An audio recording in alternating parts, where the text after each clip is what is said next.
So I said I'd install Otiker clamps, but I lied. Turns out in my Otiker clamp kit, I don't have anything that small.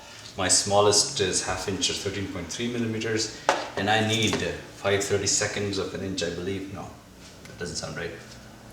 Anyway, something smaller than that, more like 10 millimeters OD. So I don't have anything that small. So I'm going to use, fortunately I had a backup plan. I have these little ear pinch clamps, so I'm going to install those instead. So here goes one side. Put this guy on here. So this is the passenger side, I believe.